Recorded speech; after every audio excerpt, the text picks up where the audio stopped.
Hey Canucks fans, would you prefer to see JT Miller on the wing or at center to start the season? I'm Canuck Clay. I'm the founder of the GLCPC, the Good Looking Canucks Positivity Club. This is my Canucks take, all in one take.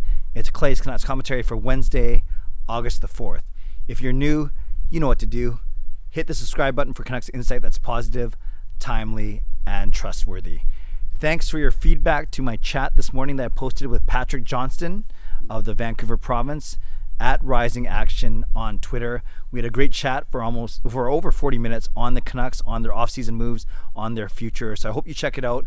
Again, some really good feedback. We premiered it as a YouTube premiere, and it went really well. And I hope that you take the time to see what he has to say. Sharp guy, bright dude, and really insightful. So make sure you check that out. And don't forget Canucks After Dark tonight, 10 p.m., me and Parker on our new home Wednesday nights. I made a presumption that JT Miller was going to start on the top line, that Travis Green was going to reunite the Lotto line to start the season, a line that was dominant 2 seasons ago, last year derailed by Petey's injury.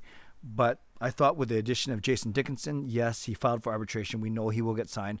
I thought we were set. I thought it was going to be Miller and Besser with Pettersson on the top line, some like Horvat and Garland and maybe Hoglander on the second line, and then Pearson, Podkolzin, Dickinson on the third line. And I said, man, that's a really good top nine, and that makes a lot of sense to me. Maybe Podkolzin and Hoglander switch spots if Podkolzin plays well, but I thought we were set down the middle with Pettersson, Horvat, and then Dickinson. Most people, I think, want to see that happen as well, but there's always been this definitely before we got Jason Dickinson in that trade with Dallas on July 17th, there's definitely talk of putting Miller as the third line center, and then the benefit to that is he's playing in the middle of the ice where he can be very effective. The drawback is that there's simply not enough minutes for three really good centers, Pettersson, Horvat, and Miller. So especially with Dickinson and Garland, I thought for sure it was set, and that our top nine was going to be set. And we were ready to go. But then Ian McIntyre posted a really good article, a really informative article with Travis Green. I think I'll spend more time on it tomorrow. But one thing that stood out to me today that Ian McIntyre has also tweeted about was this. When it came to JT Miller playing center on the third line as opposed to first line left winger, he said this: what I like is that we're going to have options. With JT playing center last year, out of necessity, I think he grew into that position. I think that gives us some flexibility where we could run our centers in different options if we want to. Obviously, we've got some younger wingers with Vasily Podkolzin and Niels Hoglander.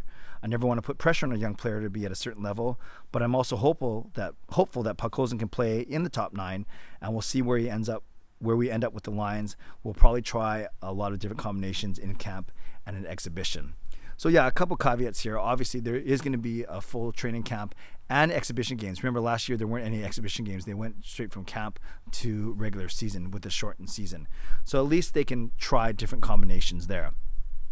Another one is we've seen that line combinations can change. The famous Sedins and Burrows line was put together on a whim, well, maybe more than a whim, but halfway through the season, and the rest is history. So there's nothing that says that whatever you line up in game one, you have to roll that for the rest of the season. Of course not. You adjust not only within the season, but you adjust within the game. But I think Travis Green, the coaching staff, will want a semblance of at least a projection of what their lines might look like so they can actually at least practice and play that way in exhibition games. So I wouldn't say the age-old question, it's only a relatively new question, but it's a good question, is where would you want JT Miller to play? And I want to break down both scenarios kind of and go from there. And I've talked about this before on this channel, but it's worth revisiting. You know, the common thinking, to me, the logical thinking, the easy thinking would be you keep him at left wing on the first line, and then you have Pettersson, Horvat, and Dickinson as your top three centers. Miller, Besser, and Pettersson, we know what they can do, when they play well, when they're healthy, and when they're going. And I love a lot of what JT Miller does when I love his play along the boards. I love how he's able to break up plays in the neutral zone. When he's focused, when he's not making silly passes, cross-ice passes, I think he can be a really, really effective player. And I've always talked about how good of a passer he is, especially from the face-off dots down. He's a lot of primary assists. I really like JT Miller's game and his scoring ability, of course.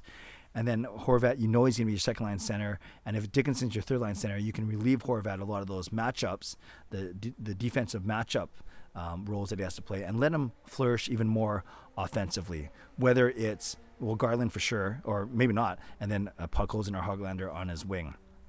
Then with Jason Dickinson, good in the draws, decent in the face-off circle, not amazing, but very good penalty killer, and you seem pretty set that way, 1, 2, 3 down the middle, and then you have Miller up top.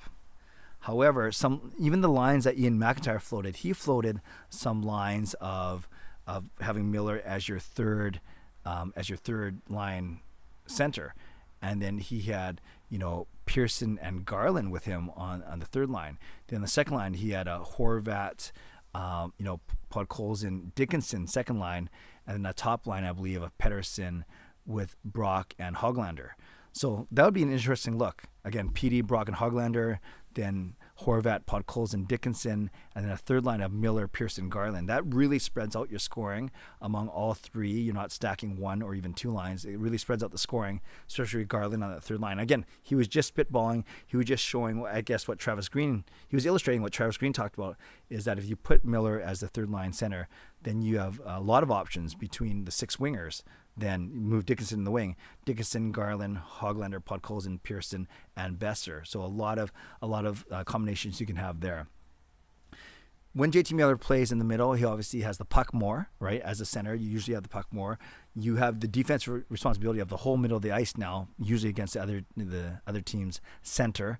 And I think the defensive responsibility, though, that's where it's challenging for me, is you saw some lapses in judgment, in execution when Miller played in the middle. Now, granted, maybe it's more obvious because he's handling the puck more, but all that defensive anticipation that I talked about, how good he was in the neutral zone, he's got to even be better in his own zone on defense. And I'm not sure if Miller is up to that challenge, but we'll see. Obviously, he's a proud player, and he'll say he's up for the challenge, especially if it means touching the puck more. And I don't worry about ice time because he'll get power play time and all that. Sometimes he was even one of the 4 penalty killers, the forward. So I'm not worried that if you put JT Miller as the third line center that he's not going to get enough minutes. Those things tend to even themselves out as the game and as the season wears on.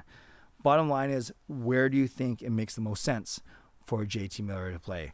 Are you of the idea that he should play on the top line, reunite the Lotto line, and he's the most effective there, or do you love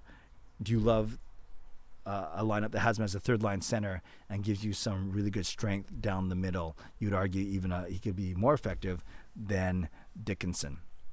So that's a very interesting thing to think about. By the way, when I talked about Ian McIntyre's projected lines, and again, it wasn't a projection, I should say. It's just more, he was spitballing. I had it actually Podkolzin and Pearson reverse. So he actually says Pettersson with Besser and Hoglander on the top line, and then Horvat and Pearson together with Dickinson, and then a third line of Miller, Podkolzin, and Garland. Regardless, you can see a perfect example of the different combinations that you can make. One other thing that's interesting, Hoglander is a lefty, Podkolzin is a lefty. Likely one of them may have to play on the right side if Dickinson plays in the middle and if Miller plays on the left. However, if Miller plays in the middle and Dickinson plays on the right, then you could have Hoglander and Podkolzin both on the left side, and your 3 right wingers then would be Besser, Garland, who's a right-hander, and Jason Dickinson. I'm just going to look up Jason Dickinson. I don't even know if he's right.